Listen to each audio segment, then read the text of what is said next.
Ustadz, tolong ajarkan saya satu amalan yang dengan itu saya akan mencintai Allah dan tidak akan ada apapun lagi selain Allah dalam hidupku. Jika terlalu banyak, saya tidak sanggup satu amalan saja.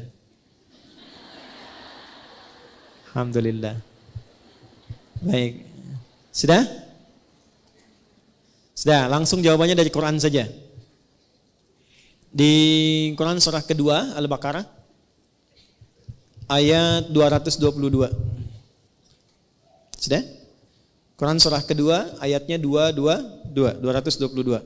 Di ujungnya, innallaha yuhibbut tawwabina wa yuhibbul mutatahhirin.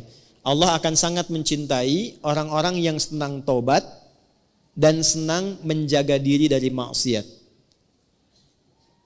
Maka kalau Anda tanya amalannya apa? Singkat saja, rajin istighfar. Sudah? Rajin apa? Istighfar dan menghindarkan diri dari maksiat. Itu jawaban Quran langsung supaya mendapatkan cinta Allah. Kalau mau latihan istighfar yang enak, lakukan sebelum subuh. 5-10 menit sebelum subuh. Itu ada di Al-Quran surah ke-15 ayat 18. Ada orang-orang yang rutin istighfar sebelum subuh tiba. Nama waktunya sahar. Wabil ashari hum yastaghfirun. Astaghfirullahalazim. Astaghfirullahalazim. Astaghfirullahalazim alladzi la ilaha illa huwal hayyul qayyum wa atubu ilaih. Latihan istighfar sampai cirinya begini, cirinya istighfar itu bisa refleks keluar di lisan kita dalam setiap keadaan. Nanti tiba-tiba mau minum bisa istighfar, mau makan bisa istighfar.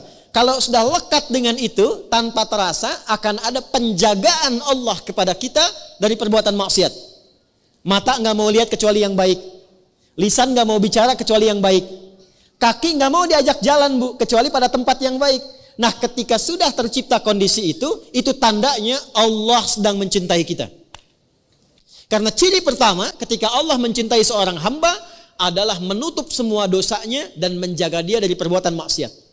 Itu ada di Quran surah ketiga Ali Imran di ayat 31. Ketika seseorang sudah mendapatkan cinta Allah, maka diberikan tandanya bukan pada harta, bukan pada kedudukan. Jadi kalau ibu misalnya semakin kaya, suami semakin tinggi kedudukan, jangan disimpulkan bahwa itu tanda cinta Allah, jangan. Ya, kalau dalam saat yang sama belum mampu menjaga diri dari perbuatan maksiat. Tanda cinta yang Allah berikan yang pertama pada seorang hamba adalah menghapuskan dosanya dan menjaga hamba itu dari perbuatan maksiat.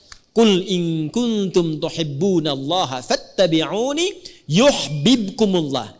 Allah akan cintai seorang hamba. Kapan dicintai itu? Wa yaghfir lakum dzunubakum, ketika Allah mengampuni seluruh dosanya dan menjaga dirinya dari perbuatan maksiat. Maka yang lakukan istighfar sampai merasakan kenikmatan istighfar itu. Saya berikan rahasia yang ketiga ya, dan ini mungkin yang terakhir rahasianya. Bu, kalau istighfar sudah rutin dan rutin dilakukan dalam diri, maka yang paling dahsyat itu bahkan bisa menghadirkan nikmat Allah sebelum kita menjalani kebutuhannya. Bahasa gampangnya begini, bahkan perkara rizki pun sebelum butuh Allah sudah siapkan. Sampai ke titik itu. Ya, sampai ke titik itu. Makanya dulu banyak orang-orang yang kalau ingin menarik perhatian Allah, dia banyak istighfar. Atau punya hajat itu, ya sesuatu yang bahkan penting, itu istighfar. Saya pernah cerita nggak di sini kisah tukang roti dengan Imam Ahmad tuh? Pernah nggak? Kan? Ada seorang tukang roti itu rajin istighfar. Istighfar. Satu kali Imam Ahmad itu nggak tahu kenapa pengen jalan. Imam Ahmad bin Hanbal yang hafal 1 juta hadis. Jalan, lalu jalan jauh, singkatnya beliau merasa lelah, istirahat di masjid, istirahat tiduran gitu. Itu oleh marbot masjid diusir supaya keluar dari sini katanya ya. Padahal itu imam besar karena belum tahu ini siapa, imam besar viral, diusir keluar. Istirahatlah di luar masjid, di pelataran. Itu sampai di luar pun diusir juga. Kata Imam Ahmad, saya istirahat sebentar. Enggak, Anda keluar. Ya, orang Arab itu kalau ngusir, pertama idhab, pergi. Kedua barwah, luar. Ketiga, rawah. Rawah itu maksudnya sudah jengkel. Kalau sudah jengkel, rawah keluar dengan roh-rohnya sekalian. Rawah kan. Itu Imam Ahmad keluar. Begitu keluar, lalu kemudian lewatlah tukang roti tadi. Ya, dia sedang membuat adonan. Karena melihat seseorang itu sedang lelah, capek, dipanggil. Syekh, kesini aja istirahat katanya. Ya. Lalu ketika istirahat, Imam Ahmad melihat setiap dia bikin adonan, dia istighfar. Dia istighfar, dia istighfar. Ditanyalah kemudian oleh Imam Ahmad, ma faidatu istighfarika laka? Tuan katanya, apa manfaat istighfar ini kepada pekerjaan Anda? Karena saya lihat setiap mau bikin adonan istighfar, selesai istighfar, bikin lagi istighfar. Imam Ahmad bukan tidak tahu manfaatnya, tapi ingin memastikan apakah keberkahan istighfar itu hadir pada tukang roti ini atau tidak. Maka apa jawabannya? Perhatikan jawabannya. Wallahi, ini kisah nyata.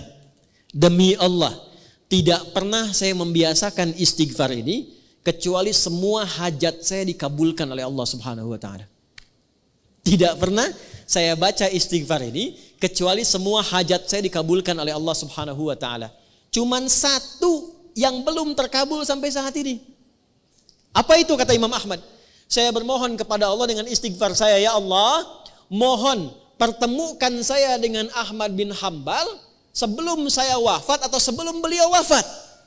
Maka kata Imam Ahmad, astagfirullah katanya. La haula wala quwata illa billah.